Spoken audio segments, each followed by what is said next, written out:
Each week, we engage with CEOs and senior leaders and delve into transformative dynamics of today's workforce. And on that note, I'm pleased to be joined by Mr. Anant Roongta, who is the CEO of Famous Studios. Anant, welcome. I'm pleased to join you and welcoming you. Thank you very much, for having me here. And a big hello, good morning on a Monday to all the viewers.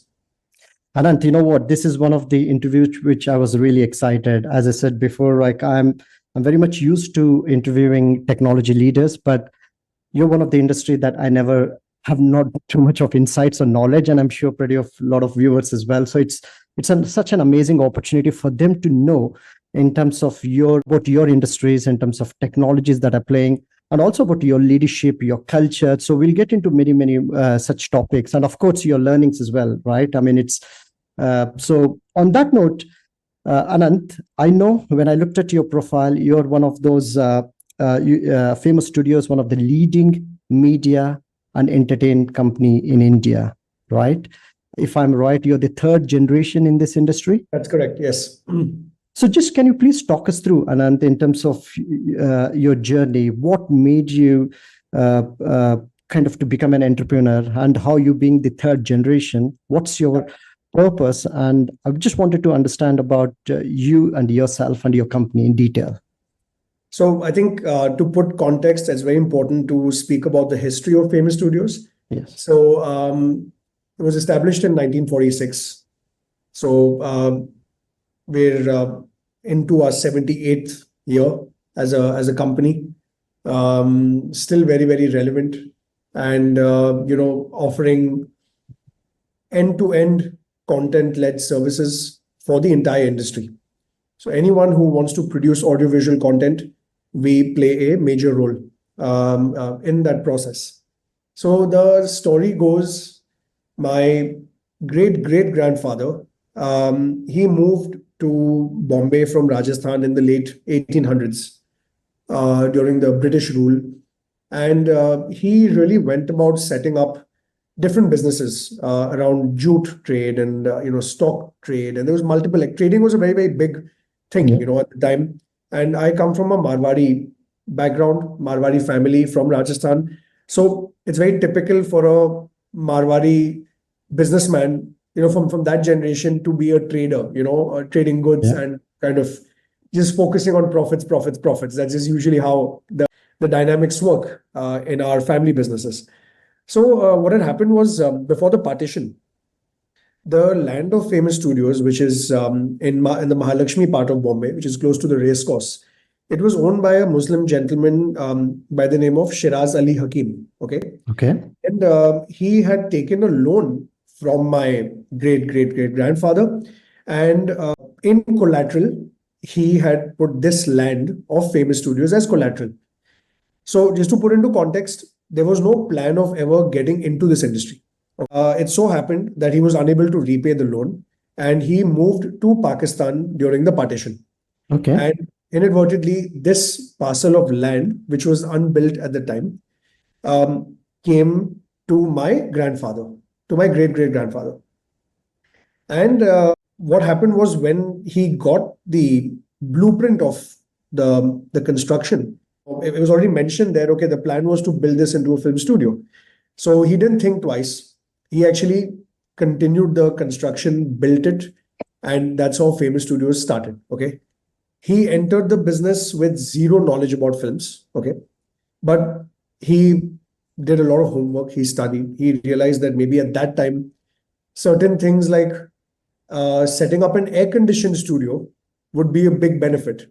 So he basically set up the studio, and studio number 1, which is our main studio, became Asia's first air-conditioned studio. And that itself was a big win for actors, for the backstage artists, as we call them, producers, etc. It became a place to go and chill and to hang out, because there were no air conditioning or there was no TVs or whatever, at that time. So they used to just come and sit inside the studio, even if they had no work to do. And this also happened with many actors. They used to just come, sit there for a couple of hours, thanda hawa, they were out, even though they didn't have a call time or whatever. So it started like that. And gradually, he started building the business. he then entered into set construction. So all the old yesteryear films, the black and white films, all the different song sequences or anything, we basically started working on designing these POP, plaster of Paris sets for backgrounds, which today is all digitally replaced with chroma and visual effects technology. Started that. We then imported India's first film camera, okay, into the country from the US. It was a company called Mitchell. So Mitchell used to make these hand crank film cameras. You had to do that for the film to roll, and then used to capture the images, which was then converted into a video. That was during 1970s, or is it? No. Well before that. Talking Well about before that, is it? 1950s. Okay. Oh, wow. Okay. Late 1950s. Okay. And then my grandfather decided that he wanted to enter the film production side of the business. So he partnered with this legendary cinematographer. His name was Fali Mistry. Okay. And together they produced a couple of films, and one of the movies was with Devanand Saab at the time. Yeah. Okay. Also, that time, my grandfather started, becoming more and more popular in the industry. He started spending time with a lot of other personalities.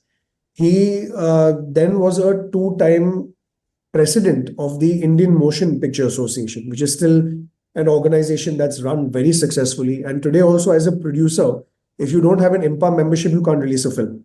That's basically the rule, how it works. And eventually the business picked up the studio side. We entered the camera rentals business through my grandfather. And then in the 70s, we launched a film processing laboratory where you would go on set, you would shoot on the celluloid negative. But then if you need to release the movie and distribute it across theaters, you need a film processing lab to convert the negative. The sound and the video negative were two separate, used to be merged into what was called the print. Okay.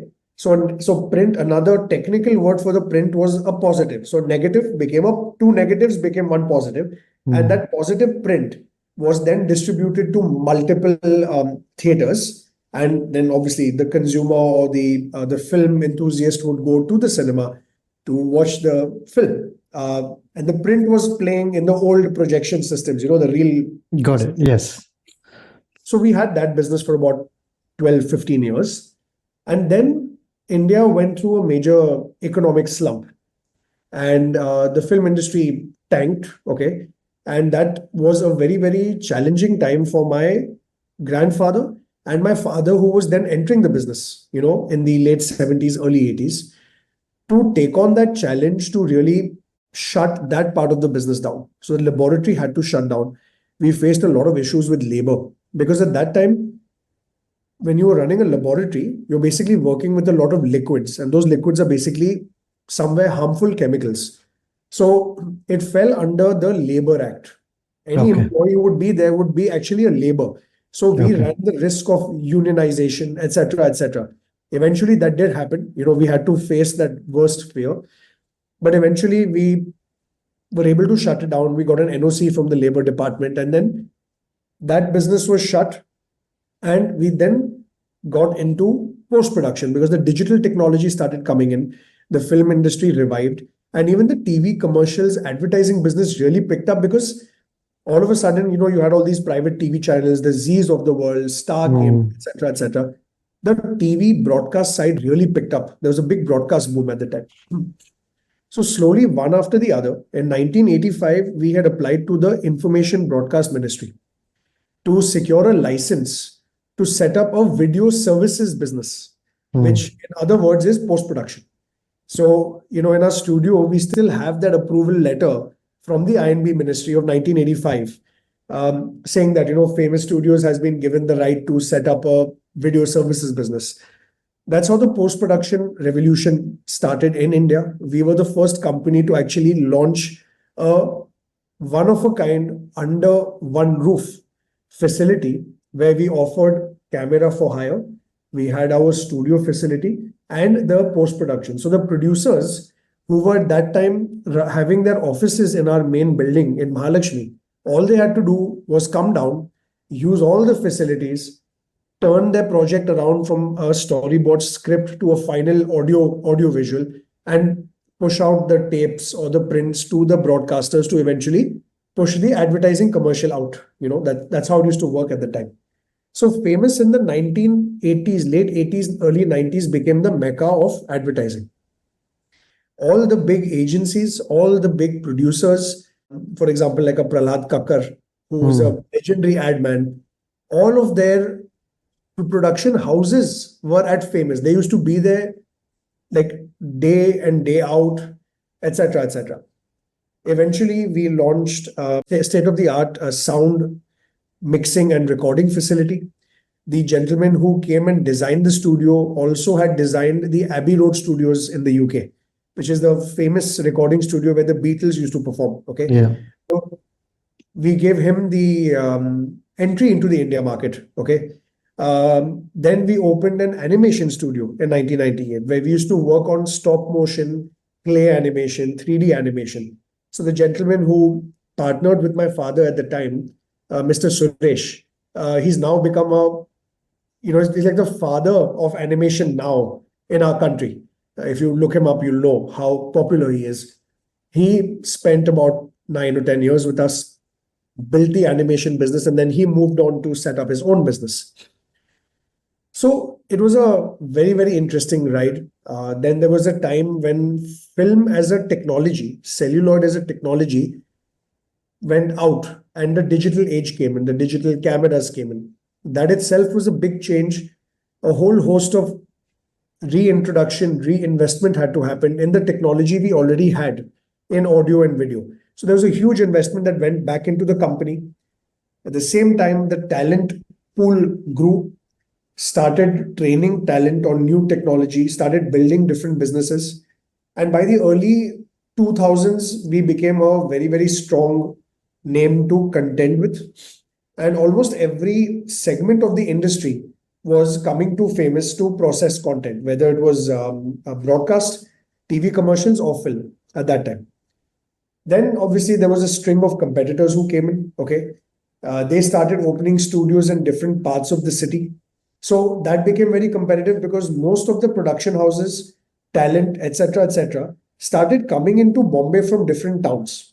Okay, it was not just an industry that was led by people that were originally from Bombay.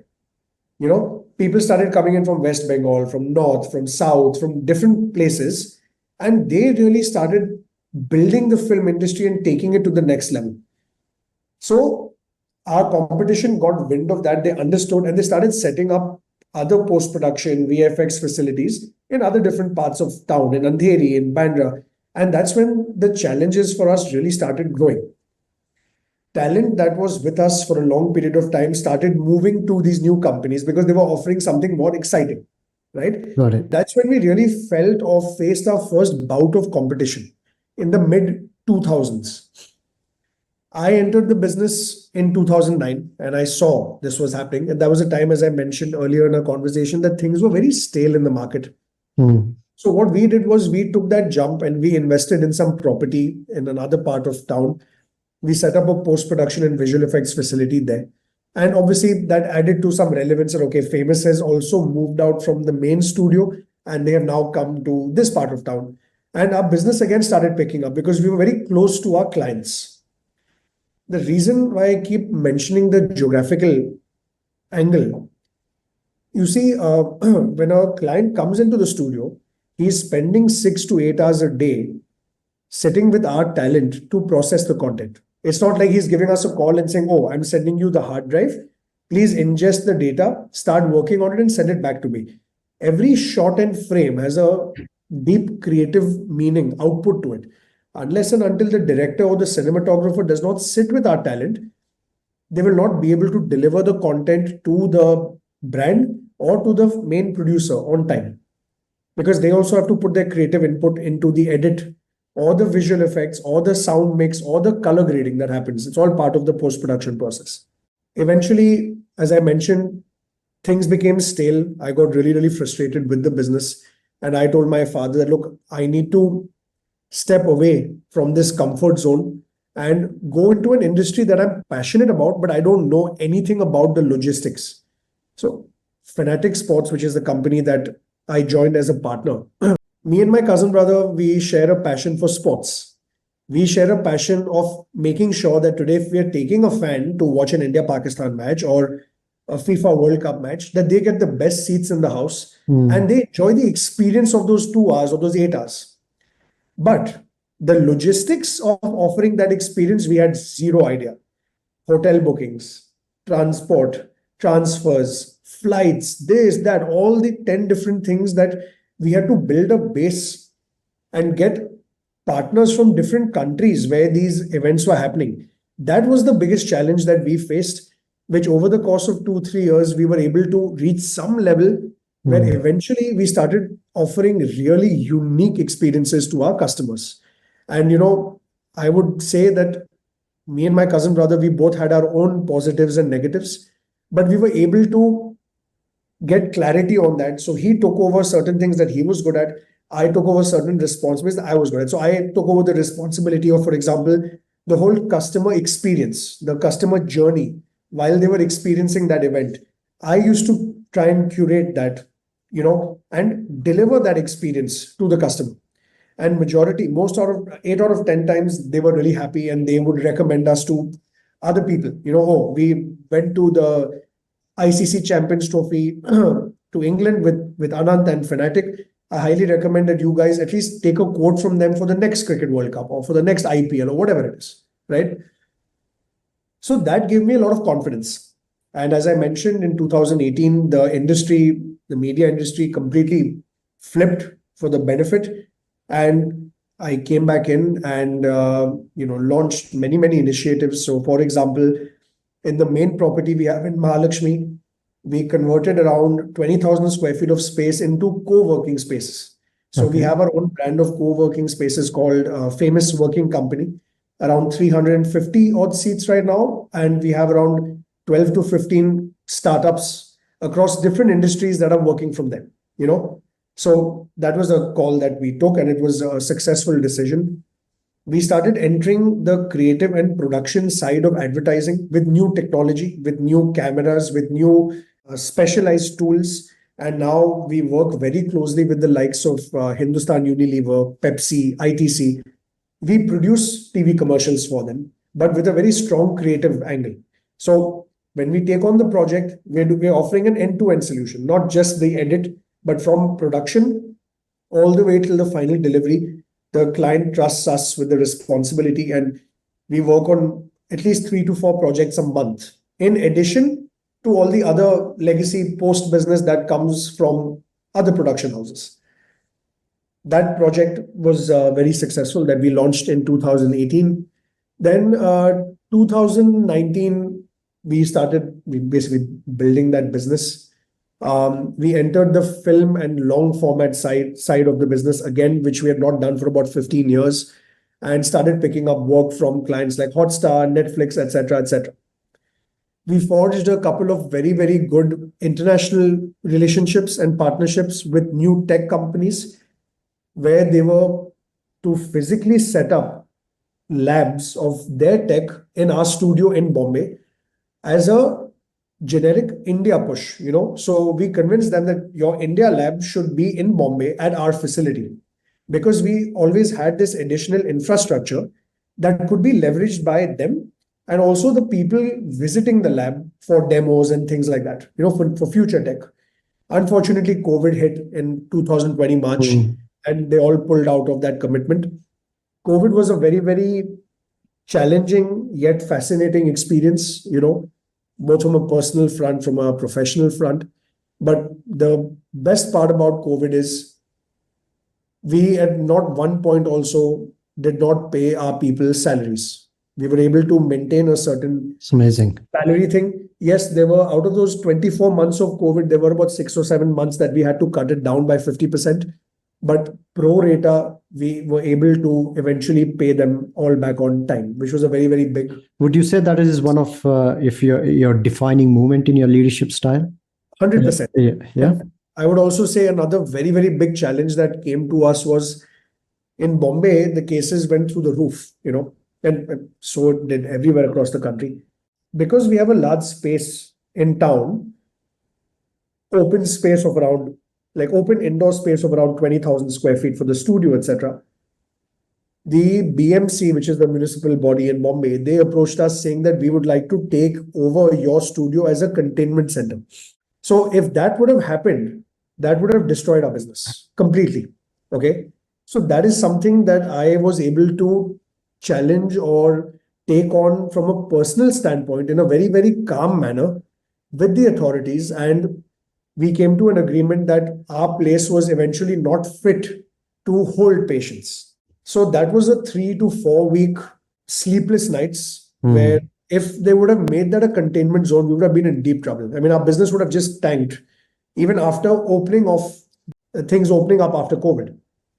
So that was a major challenge. And I took on that challenge myself. I did not involve my father because he already reached an age of 75. I was like, I don't want you to take a risk. Let me go and put myself out there. We'll see what happens. What's the worst that will happen? I'll learn from it, number one. And number two, if they take it for 6 months, let them take it. It's fine. It's not a big deal. So those challenges were there, definitely. Also remote working, because tech-led company, how is it that you can have, if certain work has to happen, how is it that artists sitting from their own homes can continue working for clients? That also we were able to successfully, manage. That all worked out really well.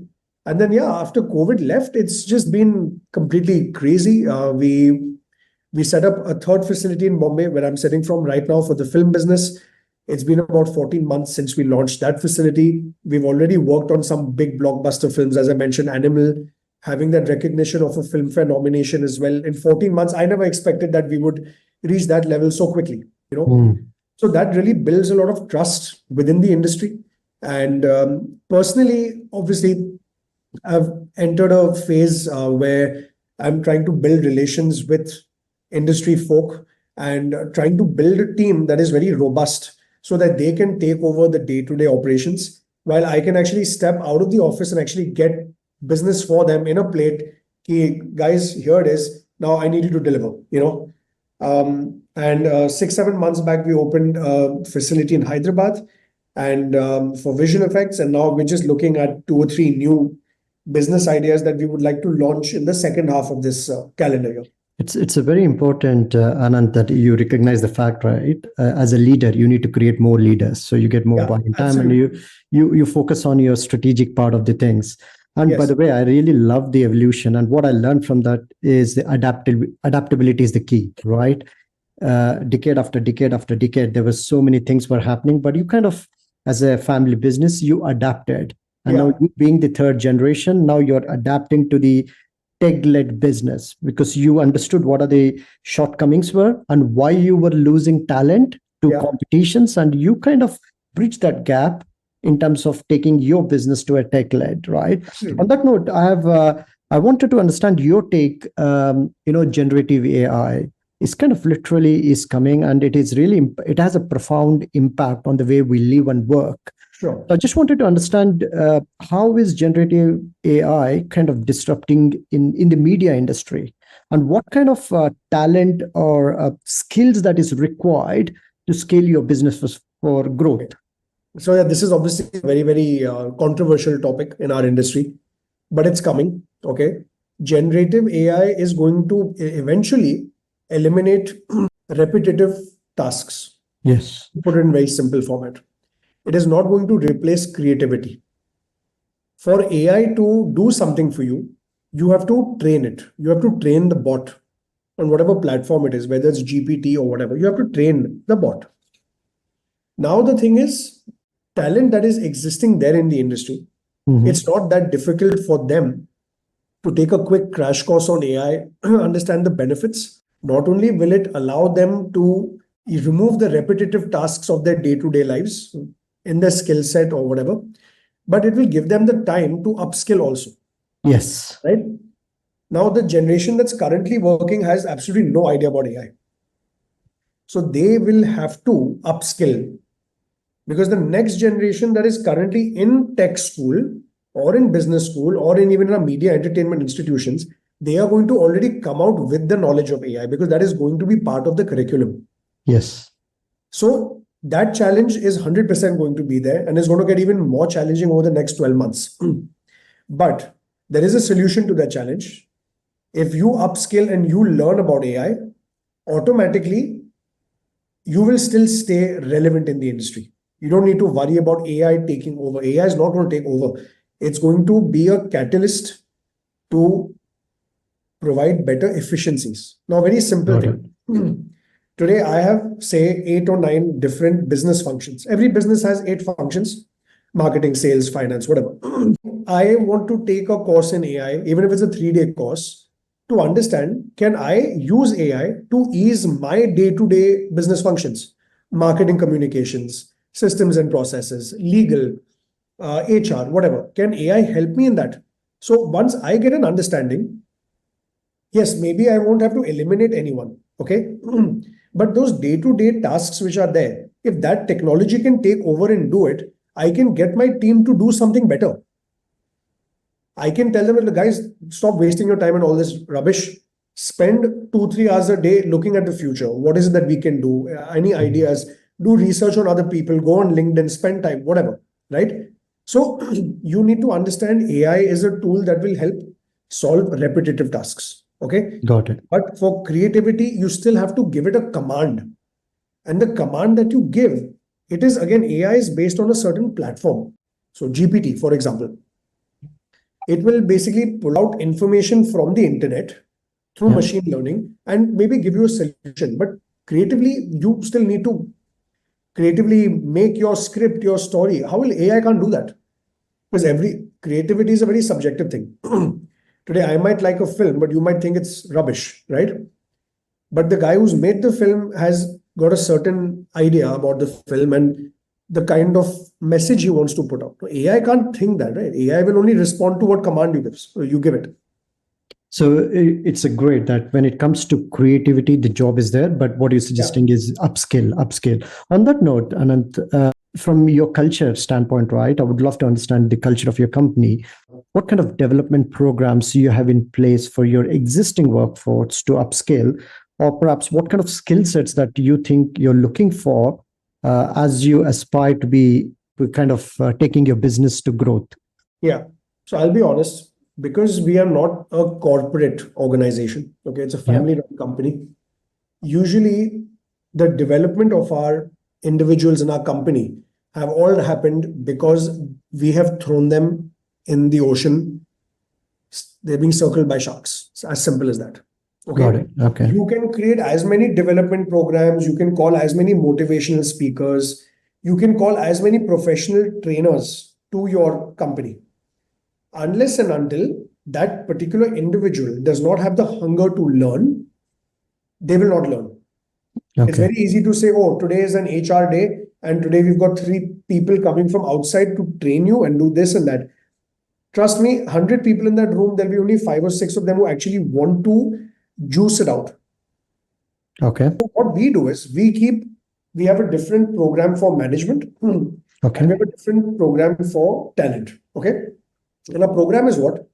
Today, we will identify the management level person, how much responsibility he or she is able to take. Okay. If we see that he or she is able to take the responsibility, we call them in. We say, look, you've done really well at what you've done. These are the few areas that we would like you to improve. But at the same time, are you willing to take on this challenge also? Okay. We throw them to the wolves. Okay. Go out there, get abused. We don't give a shit. But always remember, if you have the intent to perform, I will be the first one to back you in front of the client. And I have repeatedly done that on multiple occasions in the last 12 months. Good. Our guys might have screwed up. Everyone makes mistakes. There is oversights that happen. But end of the day, I've always backed my team and said, don't worry. It's okay. Mistakes happen. Get back to the client and reply to them like this or speak to them like this. So, khud hi thanda ho jayenge. There's a way of getting things done. So, for the management, it's that. For creative and delivery of projects, the technical talent, the artists, what we do is our creative directors are so strong, they know exactly what new technology is coming in. So, what they do is they'll slowly start adding those new technologies, the new softwares on the production floor. And it's basically a very simple logic of monkey see, monkey do. Today, if an artist is working on a particular software which he's comfortable with for the last 5, 10 years, all of a sudden he'll see another guy working on a new technology. He will ask him, oh, what does this do? How is this working? Automatically, that one becomes 10, becomes 15, becomes 20. Out of those 20, there will be 4 or 5 guys who will graduate to the new technology. But there will also be some people who will not. So for them, we try and get them into a room. We explain to them the benefits of the new technology. This is what it's going to do. This is how the market is moving ahead. Some of them choose to learn. Some of them don't choose to learn. The guys who don't choose to learn, it's their downfall. And the guys who learn, they move ahead with the company. It's as simple as that. It's not rocket science at all. But the important thing is, me as a director, CEO, whatever, my creative directors who I trust in their vision and the management, I make sure that they are all apprised or they are up to date with the new technology. So today, my creative director might come and say, look, Anant, these are the 3 new technologies. I'm trying it out. He'll send me a couple of R&D videos. I'll show it to my team members. So that learning I take from him. Okay. But when it comes to management and about how the industry is progressing, then they depend on me because I'm reading articles, I'm meeting people. They are talking about what is the percentage growth in different segments of the industry, etc., etc. I've got the time to socialize and meet people, how they're building their businesses. So I learned 10 things there, which I can come back and share with my team members. So they learn. I try and expose them to new ideas, new technology. Guys, look at this. This is the future. It's a question of discipline and consistency. If you consistently expose them over a period of 6 months to new stuff, automatically they'll start thinking in a different direction. They will start taking a different road. Otherwise, they're all very parallel thought. Oh, I'm comfortable in my space. I don't want to think outside the box. Once that sets in, boredom sets in, and you start getting frustrated with yourself and you start blaming other people because you've not taken that step of going beyond your own role or your own capability.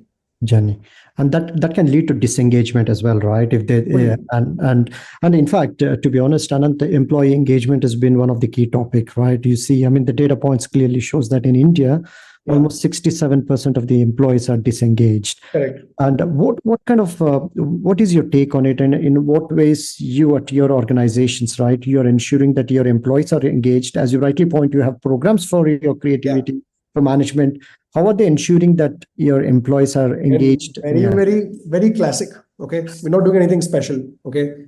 It's very important for people to know that you don't need to do something special to keep your guys engaged. One thing is birthdays, extremely important. We cut a cake for everyone's birthday and we try and call everyone into the conference room or wherever to celebrate. 2, if a team performs well, or we know that a big project is released, they've really worked their ass off, I take the initiative and randomly say, like at 6 in the evening, guys, we're going out for dinner and drinks, cancel everything in the night, whatever plans you had. From 8 to 12, we're just going to party. Yes. So for them, when I'm there with them and I have that relationship with them, it's a very liberating feeling. You know, that okay, our efforts have been recognized. Even something as simple as taking them out for a dinner and drinks means a lot. Third, we keep an annual Diwali get together, which is mandatory. Fourth, in the last 1 year, we started engaging with sports. So we had this annual cricket tournament last year, and we plan on doing it again in March this year. Fifth, the senior management for me, which is very important. We've decided that once every 6 months, we take them on an overnight retreat, anywhere close by, where we spend 2 to 3 hours in strategy, 2 to 3 hours in joint games, and then the rest of the time we're just chilling and hanging out. So this is something that in the previous generations of the business, no one ever did it. And for example, Dad doesn't believe in it only, but that's okay. That's his mindset from his time. For me, I know if I have to retain talent, I have to push myself beyond what he had done at his time to keep them, right? So whether he likes it or no, honestly, I couldn't care less. Yeah. And I'm again saying this very brutally. In a father-son relationship, these disagreements happen. Couldn't care less. He can howl, shout, whatever he wants. I know for a fact that if I have to retain talent, and you see, majority of talent that's with us, they're younger than me. Yes. My seniors are older, but 80%, 60% of the guys working here are younger than me. If I don't come to that age level in terms of how they perceive engagement, they are not going to stay. Simple. So yeah, very, very simple ways of getting them engaged. Also, we try and participate in many trade shows now where we sponsor. So we try and create a buzz. We push them. The guys come. Famous is there. Your company is there. They're sponsoring. I might be talking on stage or I might be in a panel discussion, whatever. At least come and experience it. They also feel proud that, our company is out there, amongst others. They're doing this, they're doing that. So the point is, there are different small ways of doing it. There's to be a touch. I'll give you an example. When we delivered Animal and the film released, we organized a cake with the poster of Animal printed on top of the cake. Okay. There were 50 or 60 artists here. They called me into the room. Arey Anand sir, aa jao, cake katna hai. So they give me the knife. I said, no, I'm not cutting this cake. Who's the youngest artist here who has worked on this project? So they all look in shock. So they all pointed this one boy. I gave him the cake. I'm like, you are going to cut this cake because it's your hard work, your days and nights that you've spent to deliver the project. You do the honor of cutting the cake. So that gesture was so big for him. Like it was too overwhelmed. I stepped back and I gave a 2-minute speech congratulating everyone, whatever. And I stepped back. I said, cut your cake. It's your moment. You guys need to enjoy it. And I just slowly backed off and I came back to my room. I was like, tum log enjoy karo. So it's very important to put your team first. Yes. Many people will hog the credit for something because they're owners, but the actual work is being done by your team, boss. If you don't show that side, that empathy to your team members, what good are you as a boss? And I think these are brilliant, and I really love that moment, and I think it's you mentioned a couple of great points there, leading from the front. Yeah. Right. Recognizing your team first, not taking your own limelight. On that note, I know you also mentioned a point during COVID times, you have to take a few people, you have to take some tough decisions, but I could see, and since then, since 2022, you bounce back. And I believe I've seen like you've grown by almost 40% from an employee growth standpoint as well, right? So well done to you from a leadership standpoint. So what advice you would give to leaders who are kind of growing their team? Yeah. Have any wisdom or insights you want to share? I would say over the course of my learnings in the last 5 years at Famous, I think it's very important for you, in terms of leadership, to focus on 3 to 4 areas, which you can achieve 100% and you're able to give your time to it. What happens is ideas are there everywhere, okay? But which of those ideas do you feel you can convert into reality? And you have to give it some kind of a timeline. So it goes like this, okay? Example, today I am at this level. I want to be at this level. Once you identify in your mind that this is your want and your need, then you need to work backwards. How are you going to achieve that? Whether it's logistics, whether it's people, whether it's investment, variable costs, whatever. And the most important thing is the time. When do you want to achieve that? And you have to work backwards and get it done. Okay. And I don't like this word advice. I would rather say it's an experience share. Okay. A lot of people are there to give gyan. I don't like giving gyan. So this is an experience I had with a couple of my own projects. I have tried 5 or 6 different expansion projects, but only 3 have succeeded. But it happens, right? I mean, there's a whole point of entrepreneurship that you are going to fail in some, you'll have wins in some. But those 3, they all went off on time. The other 3 didn't happen because the timing was all over the place. The people who needed to lead that team were not capable enough. There could be multiple reasons. Or funds were not there at the time. Kuch bhi ho sakta hai, right? That's one important thing. Second, the 3 focus areas that you might have.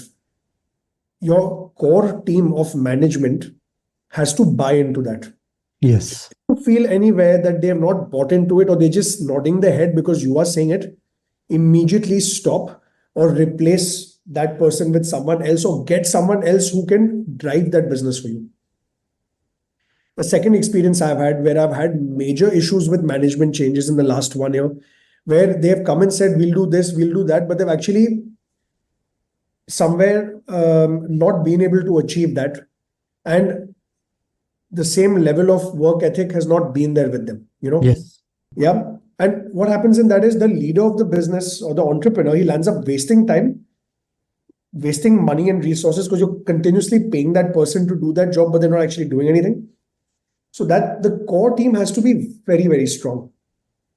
And the third thing, very important, continuous learning and development. This is a very, very understated point. If you don't step out of your office and your work environment once every quarter for 3 days to learn something new, भले तुमको AI सीखना है, AI जाके सीखो, or you want to take a leadership class from a business coach, go do that. Turn your phone off for 2 days and go out of town just to re-energize and to figure out what is it you want to do next. People don't do that. I think these are very, very important points. Learning and development is something I have experienced ever since COVID. Extremely important. And after COVID, things have moved so quickly. And especially like we also, end of the day, 80% of our business is technology, right?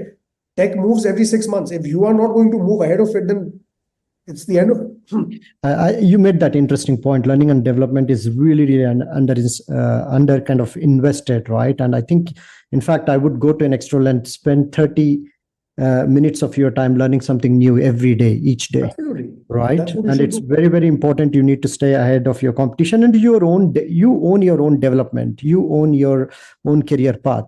I mean, these are amazing insights, Anant.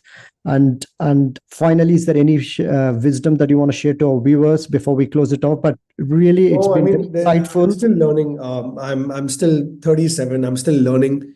But yeah, I would just say that whatever you do it with 100%. Don't worry so much about the future. Instead of worrying about or being anxious about what's going to happen, make it happen. Plan it out. Have a timeline. Learn, grow your personality, develop your personality, professional, personal. Trust a certain group of people with your problems, whatever.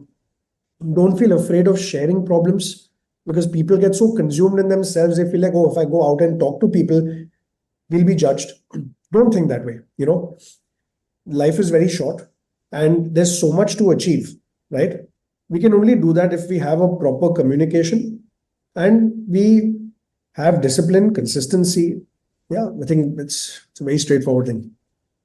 I mean, these insights are very valuable, Anant, and it's been an absolute pleasure discussing these insightful topics with you. Thank you for joining us and sharing your journey at Famous Studios. We wish you and your team continued success. Thank you. Thank you very, very much. Thanks, and look forward to engaging with your viewers later. Anyone has any questions, I'm always available to, take them on and answer them. Yes. No, brilliant. Thank you, Anant. Thank you.